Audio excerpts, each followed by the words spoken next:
Oluvuganya okuva mu bibiina ebyenjawulo okuli UPC, PFF, PPP, JEMA ne FDC bakungaanidde ku kitebe kya UPC mu Kampala ne bavumirira bye balaba ng'ebitatambula bulungi mu ggwanga. And as political leaders, that is the question we must ask. It is as if Ugandans have been abandoned. Where are the parents? Where are the Ugandans who can say, no, this child has to have a future?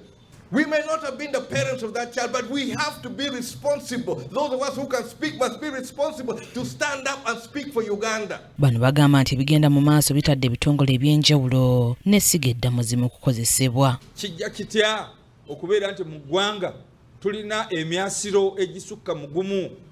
Omuganda agamba nti emyasiro emingi gibuza embwa. Kijja kitya ng'eno CDF abuukula ate ne kitaawe n'abuukula. Kaakati ani alina obuyinza bw'eggwanga? Is the NRM that purportedly won the just recently concluded election, is it still the party that is in charge? Is President Museveni is in charge of this country? Is it PLU? Ssaabawandiisi wa PPP David Alila alaze ng'ebigenda mu maaso bwe biviiriddeko abantu okutambulira mu kutya ekintu ky'agamba nti kikyamu. Fear that is being instilled in the population.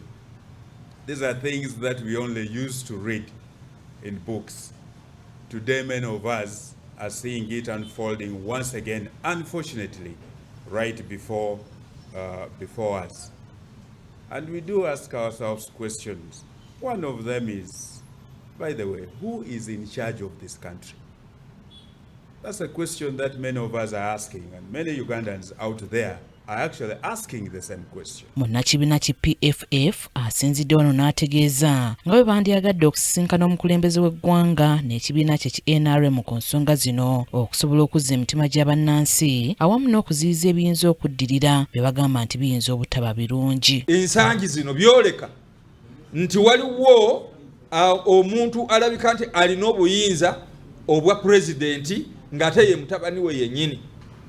Gwate ajjawo obuyinza obukwata ono obuggalawo media houses obuggalira oli n'ebintu ebifaananako ne bukola statements ez'ebyobufuzi ate nga constitution n'amateeka tegamukkiriza kubeera mu byabufuzi ate kubeera non-partisan.